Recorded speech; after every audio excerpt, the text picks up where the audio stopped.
I'm being raised as a Christian. How do I know Christianity is true? To ask questions like, what is truth and how do we know it? And is there meaning to life? And is there a foundation for ethics? Or is it just true for me, true for you?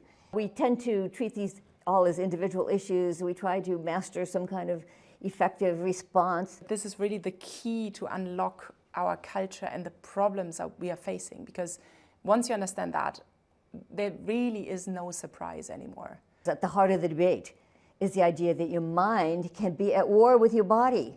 Nancy Pearcey, it's fantastic to have you here. You came all the way from the US. We're here in Vienna in our ADF International headquarters, doing this actually for the first time. So it's fantastic. We hope to interview many more people, and we start with you. You are an author, a speaker, very well known in the US, a little less here in Europe, but you should be really known for your work because it's obviously equally applicable to across the West, really, and to Europe. Many of your books have been translated, I think, into 20 languages now. We'll get to your books, to your work, but before you dive into it more, who is Nancy Pearcey besides the public persona, besides the public intellectual who is on stages, applauded by many people and published in media outlets and so on? Who is Nancy Pearcey as a person? Thanks for asking, and thanks for having me here. Well, I'll start with the obvious. I do teach at Houston Christian University, and I get to teach apologetics, and not everybody even knows what that means. Yes, right. So apologetics just means arguments for the existence of God. So you look at all of the intellectual history, you look at arguments that people have raised over the centuries, pro and con. Is there a God? How do we know him? What does it mean if there is a God? What kind of God is there? So I get to talk about these issues all day, and this is what I teach, that's what I write about. And the reason I write about these things is because it was a big part of my own life. I was raised in a Christian home. It was a Lutheran home, and I don't know if you know this, but all Scandinavians are Lutheran. So you have Scandinavian roots? Yeah. My father's Swedish, my mom's Norwegian, and so yes, it's kind of like all Irish or Catholic. I mean, if you don't know, if you haven't lived in Minnesota or someplace, you probably don't know that. But so the trouble with an ethnic religion, however, is that often the people rely sort of on the ethnicity to hold you. And there's often not a lot of personal conviction. And that might be why in high school I started asking questions. I just wanted to know, how do we, I'm being raised as a Christian, how do I know Christianity is true? It certainly doesn't seem that way from my public school curriculum. All my teachers are secular, all my textbooks are secular. So why do we think Christianity is true? And unfortunately, none of the adults in my life could answer that question. And I talked to a university professor who simply said, I asked him point blank, why are you a Christian? He said, works for me. Yeah. You're a university professor, and that's all you've got? And I had a chance to talk to a seminary dean, and all he said was, don't worry, we all have doubts sometimes. So you didn't find any answer to your questions, I did not. And I finally decided, well, maybe Christianity just doesn't have any answers. And that's when I very intentionally walked away from my religious upbringing and decided it was up to me to find truth. And I did. I embarked very intentionally on a search for truth. And that's how I started studying philosophy. It was not an academic interest. It really was because, at the school library, I started pulling books off the philosophy shelf because I thought, isn't that their job? Right? To ask questions like, what is truth and how do we know it? And is there meaning to life? And is there a foundation for ethics? Or is it just true for me, true for you? And I very quickly realized that if there is no God, then the answer to all of these questions is no. There is no meaning, there's no foundation for ethics, there's no foundation even for knowledge. If all I have is my puny brain in the vast scope of time and history, what makes me think I could have access to any sort of universal transcendent truth? Ridiculous. That's how it struck me as a 16-year-old. So I was very consciously reading different philosophies, trying to find truth. And I had lived in Europe when I was a child. I had lived in Heidelberg, Germany, and I loved it. And so I'd saved all my money through high school. I had a teenage job. I played the violin in the El Paso Symphony, and that was my job, and so that I could come back to Europe, back to Germany. So that's what I did. And it's because I was living in Europe that I kind of, through circumstances, ended up at L'Abri, which is the ministry of Francis Schaeffer. You mentioned Schaeffer earlier. Francis Schaeffer had a ministry in Switzerland which was known for apologetics. It was known as a place where people could come and ask questions about, how do we know God is real? How do we know Christianity is true? It was precisely those kind of questions that Schaeffer was known for answering and engaging young people. He was so very, very good at engaging young adults on these questions. And so these were your questions. These were my questions. It was a very good match. It's so interesting because reading your books and your work is so clear that you have that perspective, which it's the Christian perspective really should be that way, that there's sort of no square inch that is not restored, redeemed, changed, profoundly transformed by the Christian truth, right? It's not that you have your little compartment that is sort of applicable to what faith has to say, but it's everything in life. And that was really from very early on your personal existential questions, like how does that, when you said like without God there is no morality and no knowledge and no, like there's basically everything breaks down, right? And that transpires really in your writings, that you, like there's no area in life that would be excluded from a transformation once you have a Christian perspective on life. And that's what Schaeffer was so good about, explaining and teaching, is, in fact, he introduced, in many ways, he was the person who introduced the word worldview to a Christian audience. We really didn't use that term before Schaeffer used it. And his point was that we have to get out of that sort of sacred secular divide, where Christianity applies to your religious life, your church life, you have Bible studies, maybe you have prayer meetings. But many people really don't know how to bring it out of that sacred sphere, into their so-called secular arena of their vocation, their political views, their views on economics and politics and arts and education, the whole rest of life.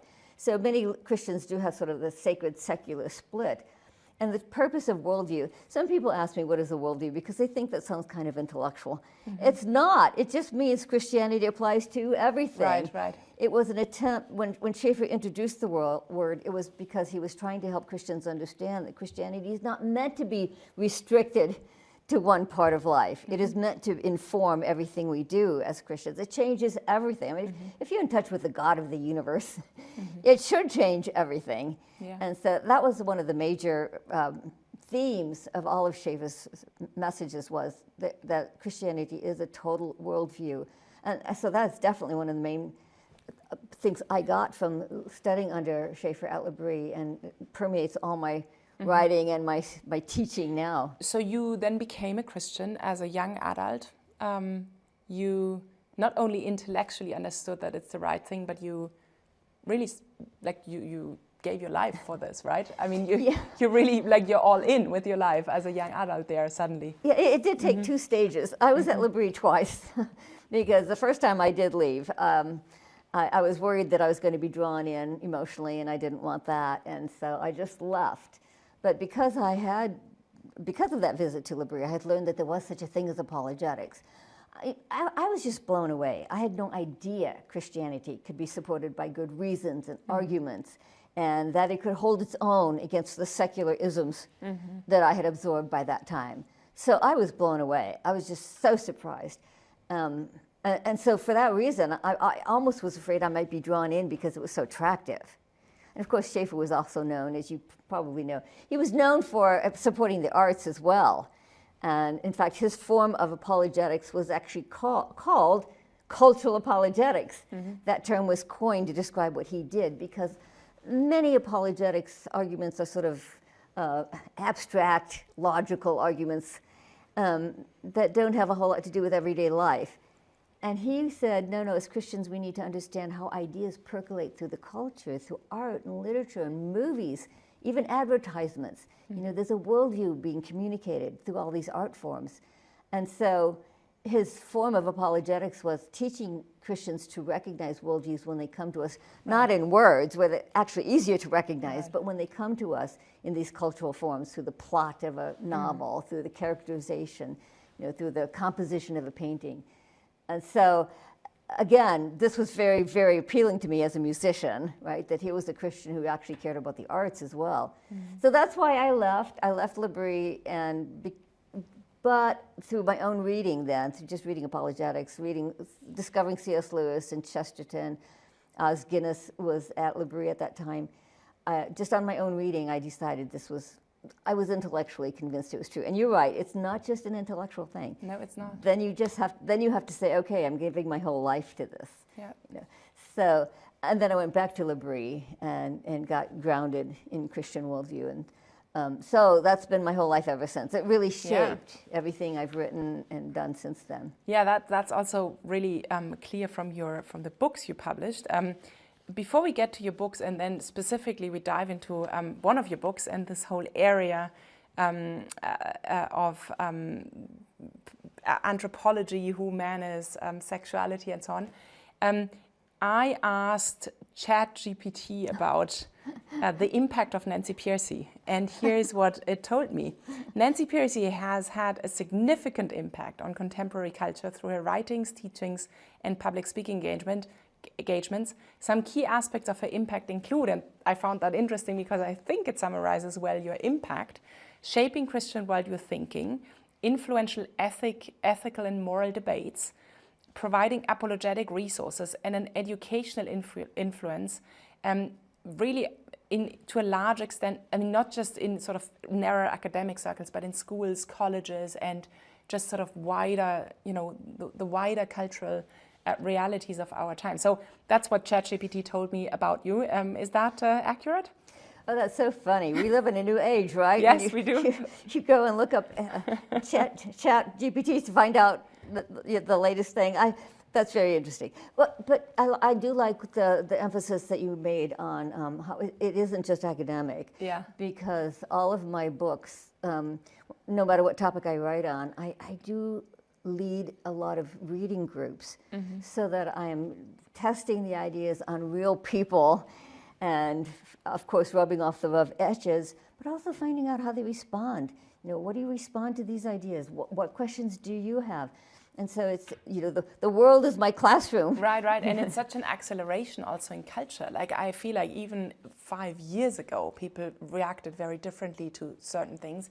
And now, like 5 years later, you feel you live in a different culture already, especially, for example, with the topic of transgender, and we'll get to that. But it's like accelerating so much, right, the cultural change. And I think we need to keep our finger on the pulse, otherwise we'll talk sort of in an ivory tower and, the culture is going elsewhere. But the funny thing is that I wrote Love Thy Body, which covers issues like abortion, euthanasia, homosexuality, transgenderism,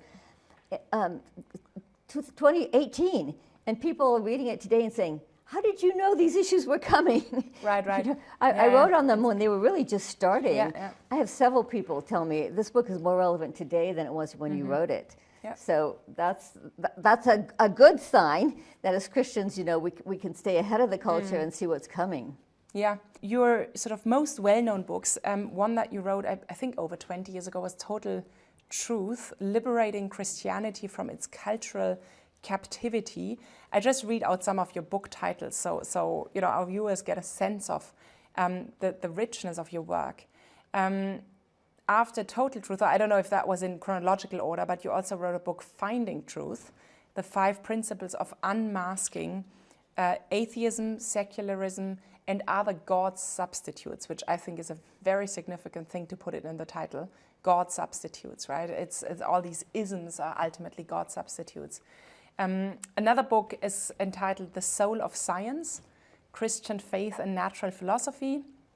Then Saving Leonardo, that's the cultural aspect, the beauty, the music. A Call to Resist the Secular Assault on Mind, Morals and Meaning.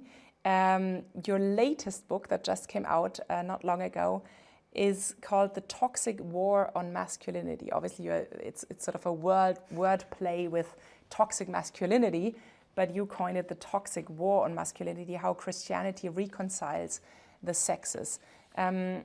What we want to do today is we want to zoom into this book, Love Thy Body, which really is a fascinating read on so many, basically the most pressing issues of our culture. Like we sexuality, human nature, meaning, gender, transgender, life and death. There's really not an area that wouldn't be touched by what you write in this book. And in short, it's really about who man is. Who are we? Like, who is man? Who is the human person? What does person actually mean? And so it's really highly relevant to our culture. We see these are not fringe issues anymore at all. And that's really also changed in the recent years. Just in some years, we see that they've moved from, sort of fringe issues, if you were theologically or philosophically interested, to central questions. Like, you literally can win or lose elections over those questions. And they are really at the forefront, at the front pages of our newspapers, at the forefront of our cultural debate. And so I think that the book is, when was it published? In 2018. Yeah, so 2018, when this book came out, 2018, and since then, like, every issue you touch on has become a central cultural issue. I think that's such an interesting development, and it all evolves around anthropology, to use sort of the philosophical term, but really about who we are as humans. What does human life?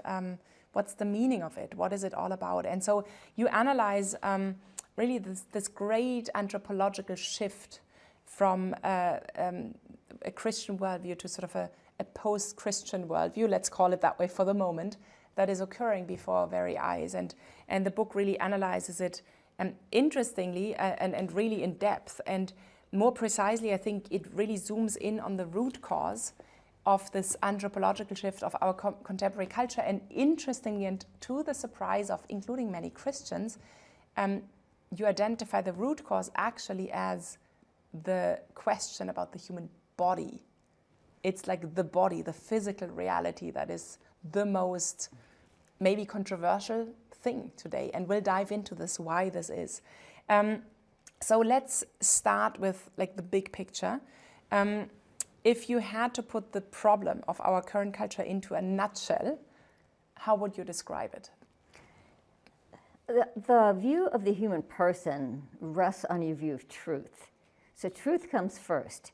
And since we've mentioned Francis Schaeffer, one of his main themes was that the concept of truth has changed. And that's one of the main reasons that Christians have a hard time communicating with our culture, because we use a certain understanding of truth that's different from the understanding in the secular world. And here's how he describes it. Most cultures have believed that there's a natural order and there's a moral, spiritual order. And they have believed that they were united into a single coherent cosmos, an orderly cosmos. And most cultures have felt that way. And as a result, they thought that truth about the world would be also a unified whole. It would be coherent, it would be logically connected, and there would be a single truth. But after the scientific revolution, many people began to say, no. The only reliable form of knowledge is what we know by science, empirically testable facts. Well, what does that mean then for moral and spiritual truths? Many people concluded they were not truths after all. Mm-hmm. They were just personal preference. They were your private feelings. They were your what gets you through the night. What makes you feel comfortable. What gives you a sense of meaning and purpose. But it's subjective. It's private. It's relativistic. And so, in a sense, truth has been split into two different domains. What is considered objective truth, scientific truth, that is universally applicable, and that is everyone has to accept it. Everyone is supposed to accept what science decrees, no matter what their private beliefs might be. And then moral, spiritual truths, questions of meaning and value have been put into a separate domain.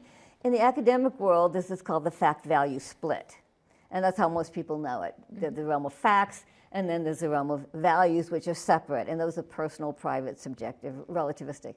Well, that view of truth, Schaeffer talked about it because it's the main barrier to communicating Christian truth. Mm-hmm. Because when we say Christianity is true, our culture thinks we mean the realm of values, right? Which, it's not facts, it's values, meaning private, subjective. And it's like, well, that's nice for you. Right. Typically, they'll say, I'm glad that makes you feel good. But they feel no sense. They don't even hear it as an objective truth claim. So that is the main reason that Francis Schaeffer talked about it. But when I began to look at other areas, I realized your view of truth affects everything. And, I didn't pick up other areas like these moral issues in Love Thy Body, determined to find it there. But as soon as I started researching it, I found out that actually secular bioethicists do in fact have a split view of the human person. That they treat the human body as something that we know by science and reason and empirical investigation, but personhood is something that rests on our values, moral status. Do we assign moral value? Do we give human rights? Do we provide legal protection? That depends on whether this we're talking about a person. So the body-person dualism underlies all of these issues, it turns out, and that helps us to make. It helps us to approach these issues because typically we approach them one by one, right? Euthanasia, abortion, transgenderism, the hookup culture. We tend to treat these all as individual issues. We try to master some kind of effective response. But if we can recognize the underlying worldview, it'll be so much easier because that's what connects them all. Right. And it'll be much easier and more effective because we're digging deeper. We're digging under the surface to what's really driving the secular culture on these issues. Yeah, I mean, it's sort of a key to, as I said in the beginning, it's maybe the one single most important key to understand what happens in our culture today, or our culture really, to say that dualism, that split between so many things, but ultimately it's that truth split that is at the heart of it, that then, of course, translates into a split about the human person, like body and mind, or values and facts, and science and morals, like all those splits, right? It sort of translates into all those areas, but that this is really the key to unlock our culture and the problems that we are facing, because once you understand that, there really is no surprise anymore. No matter how radical it gets with like the transgender, we'll get to that more specifically, but like nothing of this is fundamentally surprising if you understand that split, right? Well, like, of course, you split the body from your mind, and your identity is sort of something entirely disincarnated, and the body has no significance. Like everything makes sense in a way. It's not the truth. It's not right, but it makes sense in.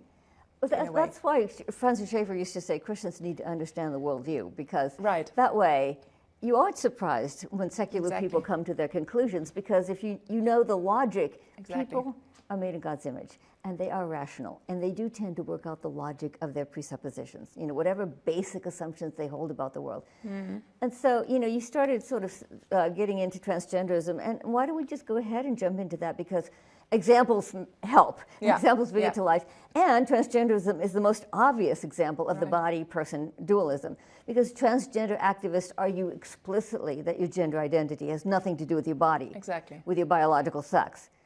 There's a BBC documentary that says at the heart of the debate is the idea that your mind can be at war with your body. And in that war, it's the mind that wins. So it's not so much that they would, obviously no one denies that we have a body, that our bodies are, have chromosomes, and they have male and female genetic information and cells and so on, but it's a question of significance. Does it actually matter, right? And so the transgender ideology would say it actually has no significance whatsoever for your life, right? That's exactly it, yes. It's a very low view of the body. It devalues the body intensely because it says, yes, it's irrelevant, it's insignificant, it has nothing to do with your gender identity. I have to read the academic books because that's what filters down, right? What the intellectuals say is what filters down. So the first book that came out from a Princeton University professor defending transgenderism, I read, and it was interesting because she started out by acknowledging that transgenderism involves disconnect,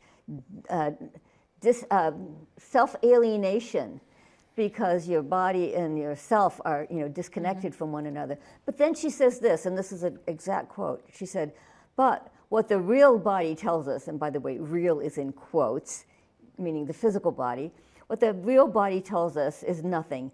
It has no meaning at all. Right. That's a direct quote. So this is the worldview that's being communicated all the way down to kindergarten today, is that your body has no meaning at all. That is not part of your authentic self. And I think we have to think this through, because often it comes across as sort of very sort of intuitive statements of authenticity, the super value of our culture, right? I just want to be authentic. And when I once looked into sort of different examples of, because it's not just transgender, it's trans age. We have, 60-year-old men who now decide to live as a 4-year-old or 6-year-old girl.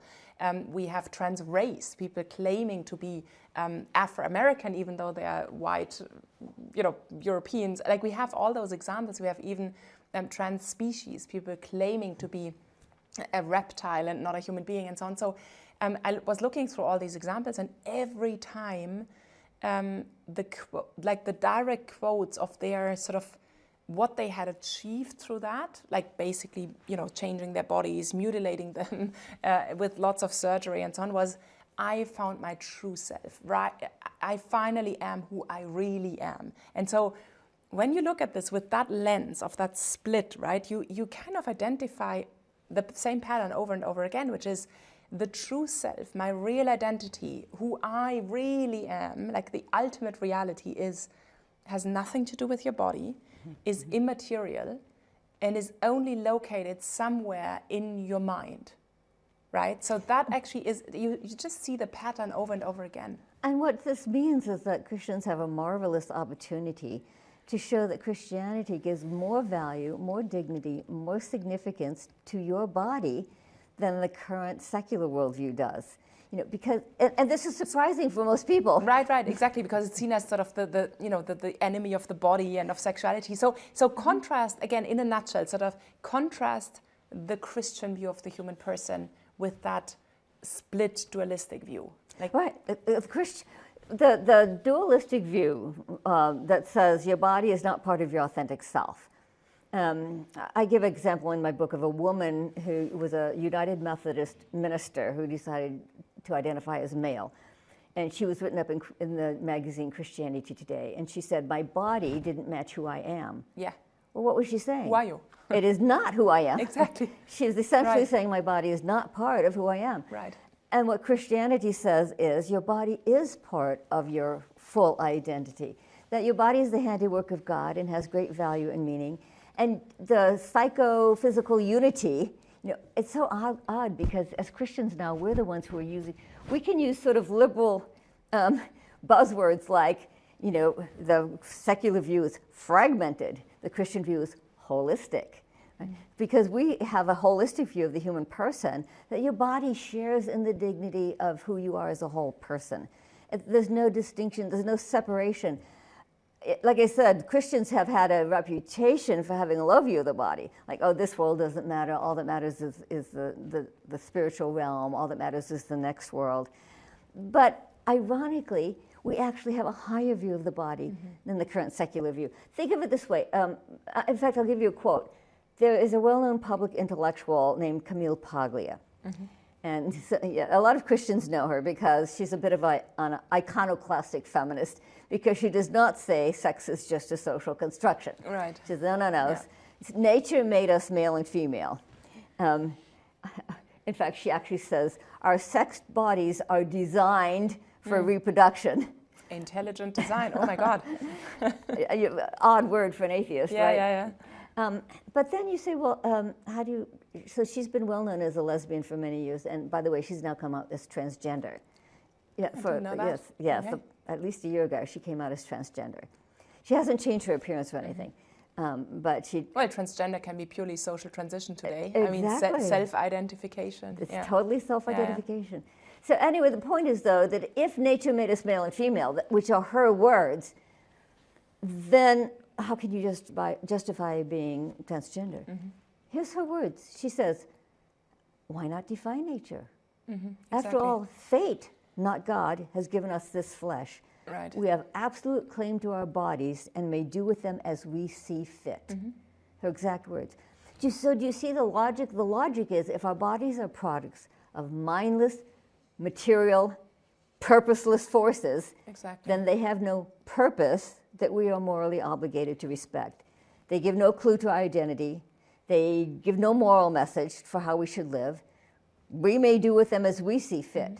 Well, and it's more than that, I think. It's because we have to go back to the origin. Where does it all come from? Otherwise, you couldn't explain purpose or meaninglessness, by the way. Like, it's also an assumption of where we come from. So let's dive into those underlying assumptions. Like, we know in Genesis, male and female, he created them. As Christians, we believe that we are created by not just some energy, but by a personal, loving God. So it was a good act out of free will. It wasn't necessary. It was out of pure love because he wanted us.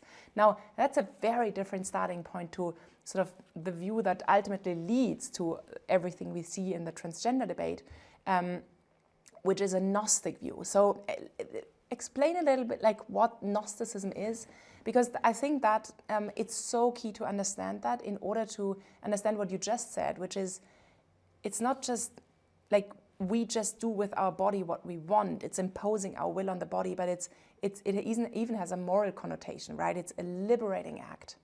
It's actually the most moral thing to do is to do with your body what you want. If that means cutting your breasts off, if that means taking hormones, if that means undergoing all sorts of surgery, that's actually an act of liberation. But in the Gnostic view, so explain a little bit the Gnostic view. What's underlying there?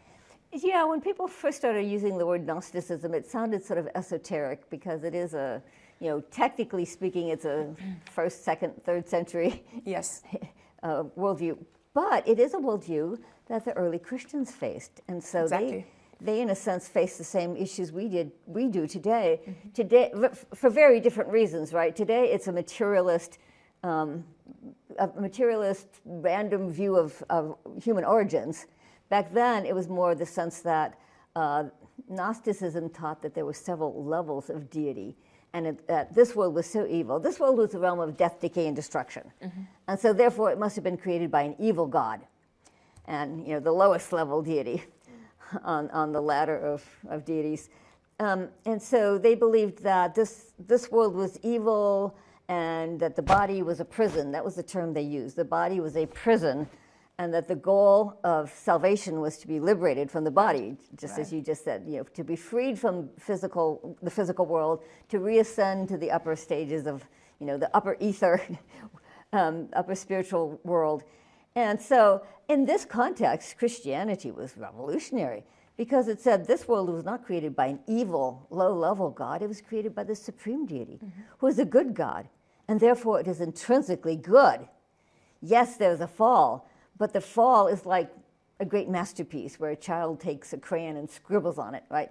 It's defaced, but the original beauty still shines through. Mm-hmm. And that's what we believe as Christians, is that the original beauty of God's creation still shines through. And actually, in the 1st century, the greatest scandal was the incarnation, because it said that that same supreme deity had entered into the physical world and taken on a physical body. Yeah. And then, so the incarnation is the ultimate affirmation of the dignity of the human body. And then when Jesus was executed on a Roman cross, we might say he did escape from the physical world, as Gnosticism taught we should aspire to do. But what did he do then? He came back in a physical resurrection, a bodily resurrection. To the ancient Greeks, this was not spiritual progress. Right. They literally argued, who would want to come back to the realm of the body? As Paul puts it in 1 Corinthians, the concept of a bodily resurrection was utter foolishness to the Greeks. Mm. And then at the end of time, what is God going to do? He's not going to scrap the material world as if, I made a mistake the first time around. Let's try something different. No, he's going to restore it and renew it and create a new heavens and a new earth. So from the beginning, the Apostles' Creed has affirmed the resurrection of the body. This is an amazingly positive view of the physical world. There's nothing like it in any other religion, any other philosophy. I had one Christian philosopher, who shall go unnamed, reviewed my book and said, "Oh, Nancy's wrong. The materialist, someone who holds to philosophical materialism. I don't mean materialism like I like fancy things. Mm-hmm. Yeah, yeah. But philosophical materialism. The matter is what matters. that matter is all that exists. Yeah. He said, oh, Nancy's wrong. The materialist has a high view of matter. No, the materialist actually, just because you think that's all that exists does not mean you have a high view of its value and dignity. It's a product of mindless material forces. Yeah. It's as opposed to the creation of a loving creator who created it for a purpose. Right, and on the materialism, because what's interesting is that both materialism and Gnosticism, where you could say that's like one puts all the emphasis on the physical reality, on material, like on the material world, and the other puts all the emphasis on the immaterial world, but actually both lead to the same result. Both are ultimately devaluating the body, because both would justify either sort of an exacerbated body cult, where you would also, I don't know, take all sorts of drugs and hormones and to sort of, just create out of your body your entire identity. The other one would devalue the body by doing essentially the same thing, maybe harsher things like cutting off your genitals, but it's ultimately like both lead to the same result, right? And it's not surprising because both have the same fundamental problem, which is the split. The split, right? Well, and let me between body and soul. Between it might be good to have another example. Let's take abortion, for example. There's I give a story in my book about a young British broadcaster who said she had always been proudly pro-choice until she became pregnant with her own baby. And then she said she began to struggle. And in fact, she even did a documentary on the subject. And finally, she said, I've come to this conclusion that the fetus is human from conception, but it's not a person until sometime later. And so there's that body-person dualism in abortion. Secular bioethicists today will all agree that life begins at conception. Right. You do not find, ordinary people might not be there yet, but if you look at the professional bioethicists, they all agree that life begins at conception. That the evidence from science, from genetics and DNA is just too strong to deny it. But how do they get around that then if they want to support abortion? They say, well, the fetus is genetically, physiologically, chromosomally human, but it doesn't become a person until sometime later, which is usually defined in terms of mental abilities, some level of cognitive functioning, self-awareness, and so on. And so the body-person dualism, that's how it plays out in abortion, that if you support abortion, you are essentially, maybe you're not conscious of it, but an act can have a logic of its own. If you support abortion, you are essentially saying, at some point, the fetus is merely human. And at that point, it has no value. But it's not a person yet, right? You can kill it for any reason or no reason. You can use it for experiments. You can pick through for sellable body parts, which is what Planned Parenthood does, and then throw it out with the other medical waste. And that's exactly how the medical journals refer to the body of the fetus, as medical waste. And so it does not acquire personhood until it has to, in a sense, earn the right of personhood. Being human is no longer enough for human rights. Right. You have to earn a certain level of cognitive functioning and mental abilities, and to achieve the status of personhood. And then you have moral status. Right. Then you warrant legal protection. And so the body-person dualism is at the core of the abortion debate. But that is then the same, but in a different close of the euthanasia debate, which is also about life and death, because it wouldn't be a cognitive state, but it would be your health or your age or your autonomy, etc., that would then determine whether you actually can be legally killed, right? It comes down to cognitive. In other words, if you lose a certain level of cognitive functioning, then you are no longer a person. Well, but I mean, we have legislative proposals, like we have, and debates for many, many years about, it's enough to be tired of life. There's that concept of tiredness of life. You can fully cognitive function, your cognitive function can be fully intact, no physical illness. You're just tired of life for whatever reason. And that is supposed to be enough to ask to be legally killed. So I do think we've gone beyond. I do think we've gone beyond the cognitive. It's much more about the meaning of life, is it actually still meaningful? Is there actually still, do I have a meaning of life still? Is there purpose? So it's, in a way, it's interesting because we are getting, it seems to me, we're getting sort of to the limits of how much we can intellectually explore the issue. So, for example, we agree life begins at conception. That's not a Christian view. It's consensus across biologists, medical doctors, and so on. But the question shifts more from an intellectual question to, but does it have meaning? Does it have moral value? And so, how do you respond to that? Being an apologist, like working on apologetics, doing the intellectual work, because when you are in front of a mother who doesn't know how to raise this child, or an elderly sick person who has cancer or whatever, how do you respond to that by saying, well, no, your life has meaning? That's not an intellectual question. Well, but it's an expression of the fact-value split still. You see, factually, this person is still human. Nobody's denying that. Right. What they're debating is the value side. Exactly. And unfortunately, the value side has been treated as though it is merely subjective, private, personal, arbitrary, relativistic, and therefore nobody has the right to tell you that you can or cannot take your life. It's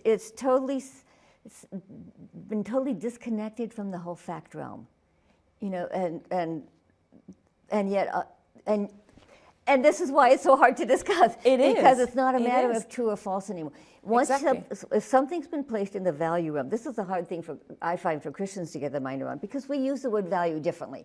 When we talk about Christian values, people use that term. They talk about defending Christian values. You guys have defense in your name.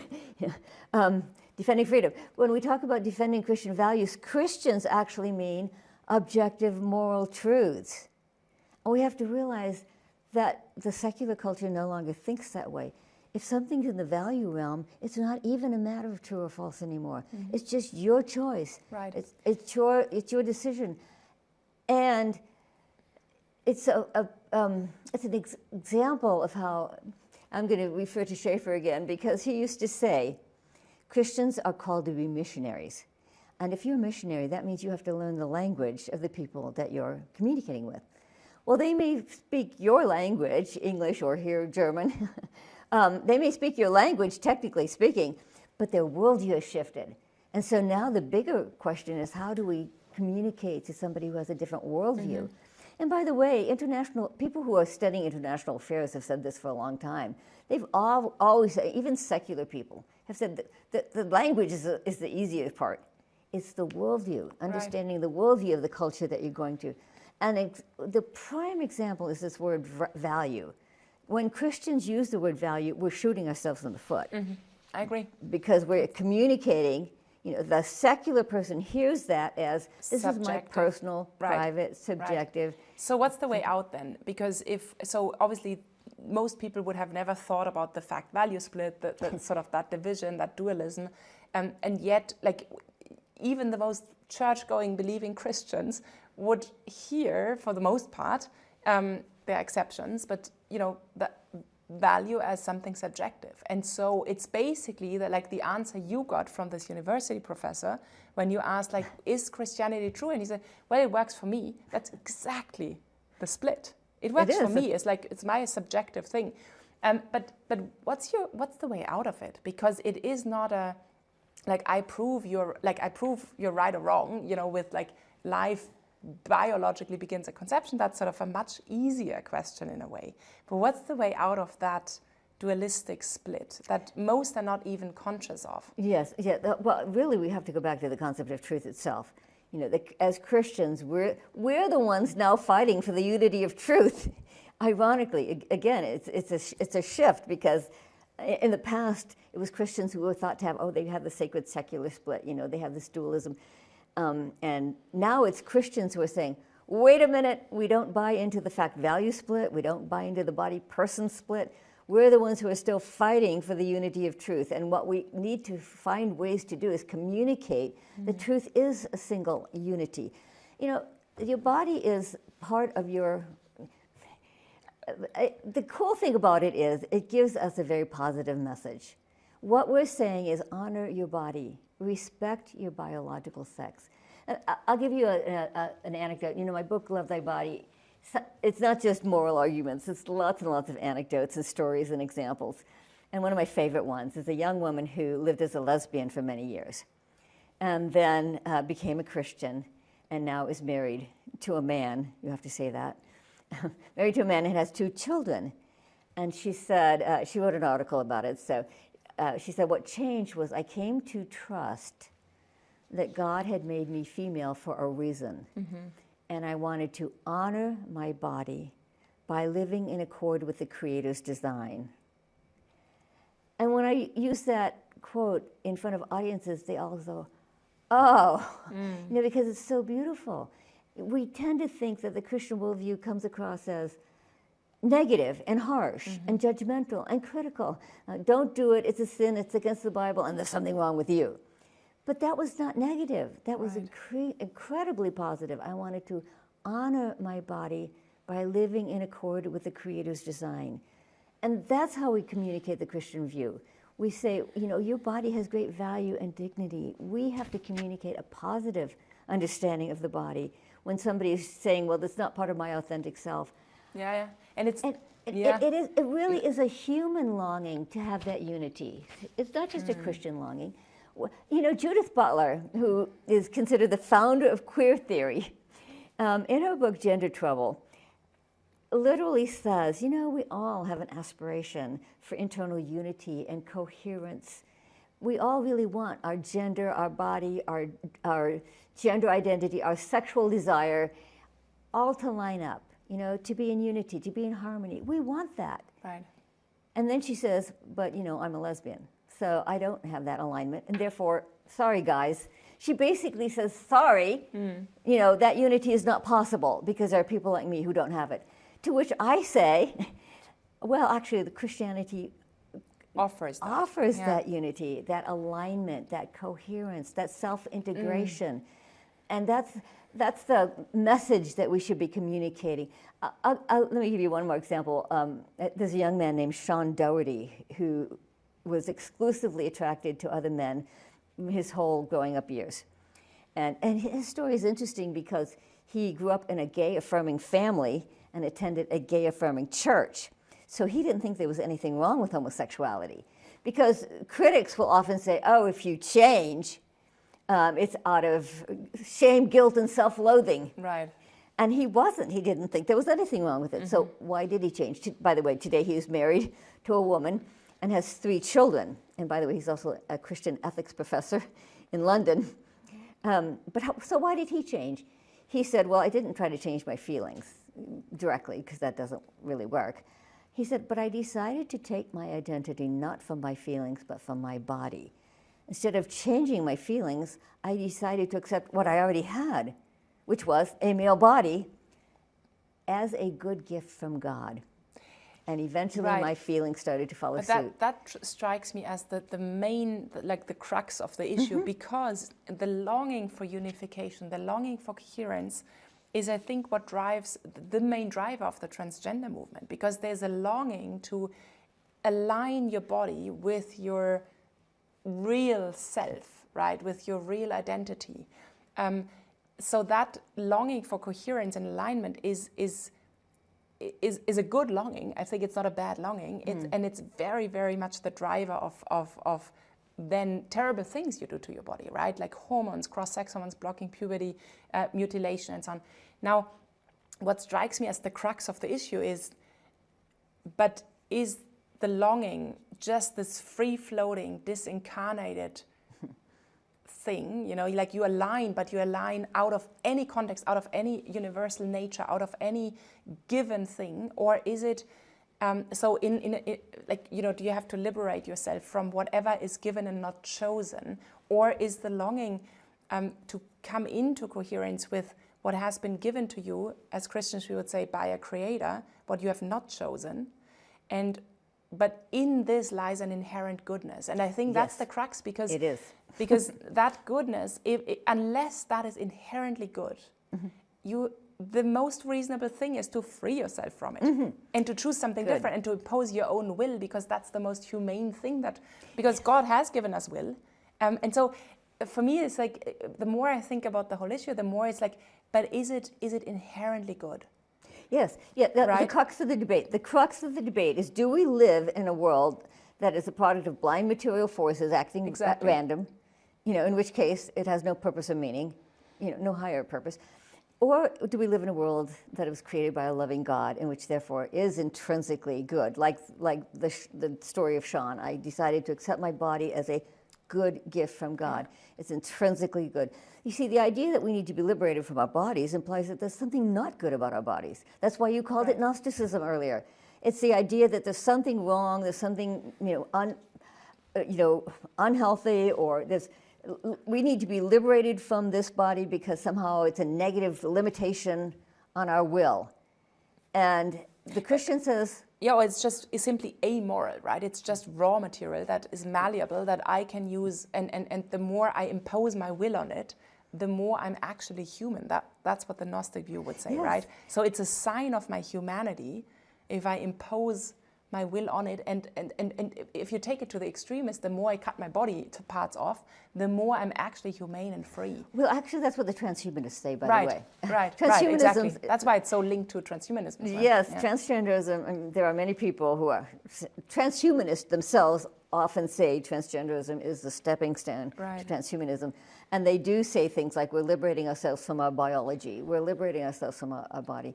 And what we have to come back again with as Christians is saying the humane view, the affirming view, the positive view is that your body is good. Yeah.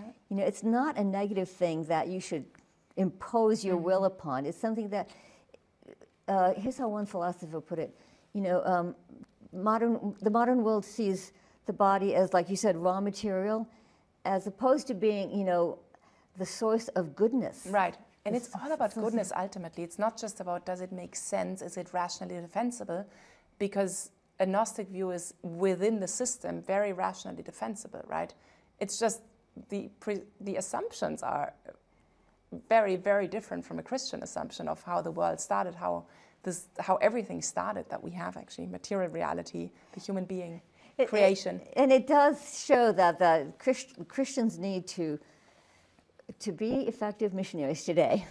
We do need to change our language. When I speak publicly to Christian schools, Christian colleges, and so on, I find this is the hardest thing for Christians to get their mind around. Right. Is just changing the language, just being able to say, the Christian view is respect your body, live in harmony with the Creator's design, respect your biological sex, live in tune with your body. That the body is intrinsically good because it's the creation of a good God.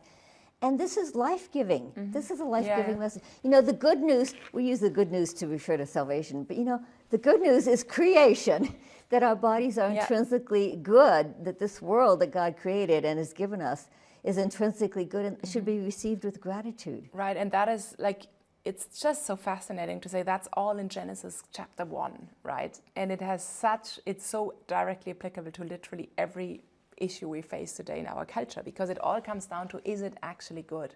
Is the created reality actually good? And so it brings me to sort of the logical next question then to you is, well, so what does it mean to evangelize the world, to spread the good news? I mean, I think it's still quite counterintuitive for Christians, for many Christians, to think of, it means the body. It means the right message and understanding of our body and of the physical reality, because you would say, it's prayer, it's exercising virtues, and all of that is good and necessary, of course, but it's learning to overcome, temptations to sin that mainly comes through the body, by having sort of strengthening my mind and my soul and my prayer life. So that's all immaterial. And while, of course, that's important, probably most Christians wouldn't think, no, it's the body. It's actually the good news about the body. And so what does that mean for sort of the redemptive message of Christ and of our Christian worldview for this world? Martin Luther is attributed, some people say he didn't say it, but Martin Luther is attributed with the saying that if you are fighting the battle on all fronts, except the front where the enemy's actually attacking, You're not in the battle. I'm sorry. The battle right now is the attack on the body. Right. Exactly. Exactly. See, as Christians, sometimes people who read my book have said, well, aren't you kind of overemphasizing the body? Aren't you saying the body's, aren't you giving it too much emphasis? Well, no, I'm not saying that the body is the most important thing. I'm not saying that it's the most important part of our life.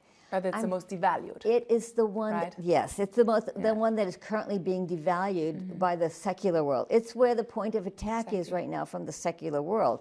So if you're not defending there, you're not defending at the point where the attack is coming. So that's why I focus so much on, well, the title, Love Thy Body. Right, right. I focus so much on the body because that is where the current attack is. On abortion, it's, well, the fetus is human, but so what? Being human has no particular value. In euthanasia, many of the arguments are, well, once a certain cognitive level of cognitive functioning is gone, it's only a body. That's actually what the bioethicists say. Right. Oh, it's only a body now. So now, your treatment can be withheld, your food and water discontinued, your organs can be harvested because now you are only a body. No meaning. Yeah. Yes. Raw material. Mm-hmm. Raw material. And especially now that, yes, you can take out the organs and harvest organs and do experiments on them. Or homosexuality. Yes, no, even my homosexual friends agree that on the level of biology, physiology, anatomy, chromosomes, males and females are counterparts to one another. Mm-hmm. That is how the human sexual and reproductive system is designed. To embrace a same-sex identity, therefore, is to contradict that design. Is to say, well, why should my body? The same split, basically. The same split. It's the same split. It's saying, you why see should the my reality, body? but you say it has no meaning for my personal life. My body doesn't inform my identity. Yeah, my or for my emotions, for my psychological life. Yeah. And my moral choices. Why should my body? Why should my biological sex as male or female inform my moral choices? Yeah. So it's a very disrespectful view of the body. Yeah. And then we already talked about transgenderism because there it's very explicit. My body is not part of my authentic self. All the way down to kindergarten. The Washington Post had an article where they quoted a curriculum that was telling teachers to tell first graders, just because you have what some people might call boy parts does not mean you're a boy. What some people might call. And just because you have what some people might call girl parts does not mean you're a girl. So all the way down to kindergarten, they're being told, your body is meaningless. It doesn't tell you anything. That was actually a court case. It was in the news. A little girl, first grader comes home from school, and she said to her mom, it must have been that curriculum, because she says to her mom, Mommy, my teacher said just because you have boy parts doesn't mean you're a girl, just because you have girl parts doesn't mean you're a girl. So, Mommy, what am I? Please take me to a doctor so we can find out what I am. Mm. And it was in the news because the parents were suing the school for emotional distress. Right, which it does cause. It does. It does cause it. Exactly. And when a little girl can't look at herself and say, oh, I'm a girl, because her school is telling her, oh, your parts don't matter. It's just your mind. It's just your inner sense of self, this vague, mysterious inner sense of self that you have. That's the split. And again, what Christians should be saying is, why accept such a demeaning view of the body, such a devaluation of the body? There was an article that came out, unfortunately, it was after the book, so I don't have it in the book. It came out shortly afterwards by a young woman who had detransitioned. We should talk about detransitioners because they've been there and back. And so they're telling us really what they experienced. And this young girl had identified as a trans boy at age 11. And then 3 years later, at age 14, had reconnected as a girl. And here's what she said. It was a perfect quote. She said that the turning point came when I realized, quote, it's not conversion therapy to learn to love your body. From the mouth of babes, right? So even a girl it was a very secular website where this interview was posted. Even secular people are beginning to realize the issue here is the body, learning to love your body. You will see secular websites now saying that transgenderism involves body hatred. It's a rejection of the body. So it's wonderful that they're beginning to see that the issue, like I say in my book, is the view of the body. And again, we should be like Martin Luther and realize this is the point of attack, and therefore this is the point that we should be emphasizing. Yeah. Yeah, no, so true. I mean, this is, it's so, I think it really is a fantastic opportunity for Christians to rediscover the beauty that is beyond so much that we sort of have spoken into the culture over the last decades, that beauty of like the physical reality. And there's really no other source of meaning to it and goodness but Christianity. Like there is no other source, right? It's the only worldview, the only faith that can tell you, no, that is actually all good, meaningful, purposeful, teleological, if you want to put it philosophically, like it has a telos, it has a purpose. That is the longing of everyone, right? So we can really, I think it's a beautiful opportunity to reconnect with the longing of the culture, but there's no other answer, right? And we should be so happy when we communicate this material. You know, we don't need to be harsh and judgmental. Let's face it, most people know that Christians disagree with many of these issues. We don't have to make a big deal out of that. What we need to make a big deal out of is that we have an answer, right? You know, and that we value human life in a way that no other philosophy does, no other religion, and we should be just motivated by sheer excitement about the wonder of this positive, joyful, wonderful worldview that we have to communicate. Yeah. You know, we should be expressing our Christian faith in enthusiastic terms. The real bombshell is really the incarnation, the physical reality, and it's I mean it's really to the extreme, because we're even called to bodily resurrection, which is like the craziest thing you can imagine. But like that's how serious God takes our physical reality, right? He wants it in eternity. When you think that through, that sort of eschatological dimension of the body, it's mind-blowing. It's really mind-blowing. I was talking to a young woman recently who's walked away from her Christian faith. She was raised Christian but lost it. And I said, well, you know, from the beginning, the Christian church in the Apostles' Creed has affirmed the resurrection of the body. And for the first time, it hit her. She said, you're right. That does mean that Christianity has a high view of the body. And the highest possible view. when a non-Christian first really catches that. Yeah. And by the way, and Christians too. I'll give you an anecdote from. I was speaking at the Christian Medical and Dental Association, and afterwards, a psychiatrist came up to me and she said, "I have a client who thinks that she's identifying as a man. You know, what do I say to her?" So I gave the message of my book, Love Thy Body. You know, respect your body, live in harmony with who God created you to be. She said, yes, but what do I say to her? So I repeated it, using different language. You know, live in harmony with, respect the biological sex that God gave you. You know, live in tune with your body. Yes, but what do I say to her? She literally said it 3 or 4 times before she finally said it. She literally hit her head like this, oh, love thy body. And I thought this is a great example of how difficult it actually is for Christians to make this change. Yeah. You know, to change their language, change their message, so that in our day, our message becomes a positive one of affirming the dignity and value of the human body over against the secular worldview. So to wrap this up, where do we go from here?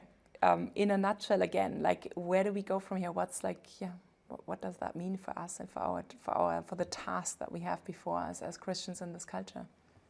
Well, I find myself having come back repeatedly just to that language. You know, like the anecdote I just gave you of the psychiatrist. It took her several times as my rephrasing it before before it penetrated her mind. That, okay, yes, we can in fact tell people, like my client, I can say to her, God made you a woman, and therefore you will be ultimately more fulfilled. No matter what your feelings are right now, you will be ultimately more fulfilled living as a woman, because that's how you were created. And learning to give that message in a positive, affirming, loving way is actually a very difficult first step for most people, I find. Surprisingly difficult, yeah. Last question. It really means applying the age-old truth of Christianity to, like, at all times, but also to our current culture, right? And so I just have a last question for you that is not really linked to the topic alone, but you can answer with that if you want. But what does the word steadfast mean to you? Because we see that, you know, culture changes rapidly in front of our eyes. But at the same time, like, we have to take sort of a long-term view to impact that culture. It won't be like there's no solution to any of those things overnight in 1 year. Like, you know, there's no quick fix. So we need to take sort of a different view, I think, on how it's not a quick fix, but it's like a different lifestyle that we need to live out and spread and talk about the beauty of it. So what does it mean to be steadfast? I think it rests ultimately on really knowing that Christianity is true. Because if it's true, that will give you the steadfastness that you need when your emotions fluctuate, when your circumstances fluctuate. Everyone at some point in their life goes through periods where they wonder, you know, is God really real? Is he really part of my life? You know, you have a terrible disappointment, you have a terrible loss, and it can be, everyone goes through those. It can be difficult to stick it out and say, well, if you're not sure it's true, you might not stick it out. But if you know it's true, then you will keep coming back to it. I think having a robust notion of truth is the core of being steadfast. And I think that's why, to mention Schaeffer again, that's why his whole emphasis was on Christianity is true and not the way our culture defines true. You know, true in a biblical sense. He sometimes for emphasis would call it true truth. You know, in other words, not my truth, not your truth, but true truth. True truth, yeah. Or capital T truth. Right. You know, you have to almost give it emphasis in our relativistic culture because people no longer even think of truth. I remember when I was in college, my most difficult class was sociology because they did not believe in truth. Every group, every culture, you know, every social group had its own truth. And they just didn't even think, the professor, I don't think he was capable of thinking in terms of, actually there is a truth. There is a truth, ultimately. So I think I don't think this is an easy challenge for us today, to even for Christians to hold on to the notion that there is a single real truth. I don't know if you remember this, but in an earlier election in the U.S., they talked about whether you're reality-based, and Christians were quick to say, "Oh no, we're faith-based. We're not reality-based." And I thought, no, you've got it wrong. Split. Yet another split. No, as Christians, we are reality-based. And we need to hold, we're making a huge mistake if we let the culture push us off to the side and marginalize us. Say, oh, you're these faith-based groups. No, we're reality-based. Christians have to be totally convinced that Christianity is the truth of reality. It's not the truth about some religious notions. It's not the truth about what makes me feel better. It's not even the truth about what's going to get me to heaven. It's the truth about reality. And that will keep you steadfast. Nancy Pearcey, thank you so much for talking to me, for being here with us, and for your work. God bless you, and thank you so much for this conversation. Thank you. Thanks for having me, and it was a joy talking with you.